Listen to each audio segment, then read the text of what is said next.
नमस्कार दोस्तों, आदित्य जीके में आप सभी का बहुत बहुत स्वागत है। मैं आशा करता हूँ कि आप लोग हमारे वीडियो को शुरू से लास्ट तक ज़रूर देखिएगा और हमारे चैनल को साथ ही साथ सब्सक्राइब जरूर कीजिएगा। हमें से सभी विद्यार्थी कलिंग के युद्ध के बारे में थोड़ा बहुत अवश्य जानते होंगे। यदि आप नहीं जानते होंगे इनके बारे में या बहुत कम जानते होंगे तो कृपया आप हमारे साथ बने रहें, क्योंकि इस वीडियो के माध्यम से आपको कलिंग युद्ध की संपूर्ण जानकारी बड़ी ही आसानी से प्राप्त हो जाएगी। हाँ तो गाइस, अगर आपने अभी तक भी हमारे चैनल को सब्सक्राइब नहीं किया है तो प्लीज़ कर लीजिएगा। तो चलते हैं हम आज के टॉपिक कलिंग युद्ध पर चर्चा करते हैं। कलिंग युद्ध प्राचीन भारतीय इतिहास के सबसे हिंसक और भयानक युद्धों में से एक है। इनका परिणाम विश्व इतिहास के सबसे प्रसिद्ध युद्धों में से एक बनाने के लिए युगांतकारी बन गया। यह 261 ईसा पूर्व में लड़ा गया था। कलिंग का यह युद्ध राजा अशोक द्वारा लड़ी गई पहली और अंतिम लड़ाई थी। इनके जीवन के तरीके को पूरी तरह बदल दिया। अशोक के शासन के 8वें वर्ष के बाद कलिंग का युद्ध लड़ा गया था। प्राचीन काल से कलिंग एक प्रभावशाली राज्य के रूप में अपनी पहचान बनाए रखी। कलिंग की सैन्य शक्ति भी भयानक थी। हालांकि चंद्रगुप्त मौर्य ने लगभग पूरे भारत पर कब्जा कर लिया था, लेकिन उन्होंने कलिंग पर हमला नहीं किया था, जो कि मगध के पास ही था।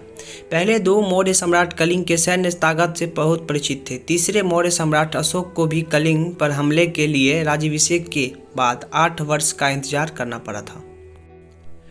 मौर्य राजवंश के लिए भारत की राजनीतिक संघ को पूरा करने के लिए कलिंग पर आक्रमण आवश्यक था।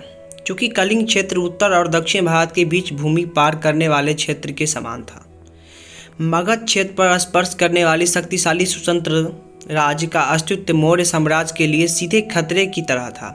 इसके अलावा कलिंग के लोग हिंद महासागर पर हावी थे और विदेश व्यापार पर नियंत्रण भी रखते थे। पूर्वी समुद्री तट पर उनका परिचय मगध व्यापारियों के लिए पूर्वी में समुद्री मार्गों को लगभग बंद कर देता था।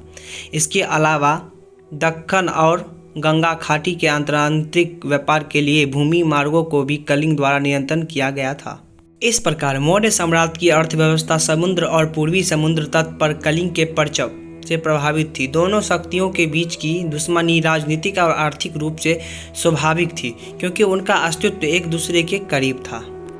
अशोक ने प्रथागत नियम का पालन नहीं किया। कलिंग के लोगों ने सम्राट अशोक के खिलाफ बचाव की पूरी ताकत से दिमाग से हमलावर सेनाओं की चुनौती का सामना किया, जिन्होंने कलिंग की लड़ाई को सफल किया। भयानक कलिंग युद्ध के परिणाम ने मानव विकास के इतिहास में एक महत्वपूर्ण मोड़ देखा। कलिंग का युद्ध बहुत ही क्रूर था। कहा जाता है कि कलिंग के लगभग 150,000 योद्धा और 10,000 से भी अधिक मौर्य योद्धा मारे गए थे। यह आरोप लगाया जा रहा है कि लड़ाई इतनी क्रूर थी कि लड़ाई के परिणाम स्वरूप दया नदी युद्ध के मैदान के बगल में बहने के कारण रक्तपात हो गया।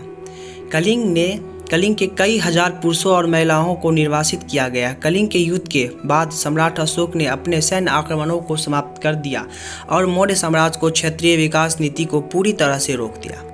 लड़ाई के बाद अशोक धम्म विजय या धम्म के माध्यम से जीत की धारणा रखता है। अशोक ने 40 से अधिक वर्षों तक शांति, सद्भाव और संपन्नता के साथ अपने साम्राज्य पर शासन किया। तो दोस्तों, आज हमने कलिंग के युद्ध पे चर्चा किया है, जो कि बहुत ही भयानक युद्ध था। भारतीय इतिहास में कलिंग युद्ध को बहुत ही नेक माना जाता है, क्योंकि अशोक अपने अस्त्र शस्त्र का त्याग और बौद्ध धर्म का प्रचार यहीं से स्टार्ट किया था। तो आज के इस वीडियो में बस यहीं तक। तो मिलते हैं कल हम अगले वीडियो में लेके, तब तक के लिए बाय।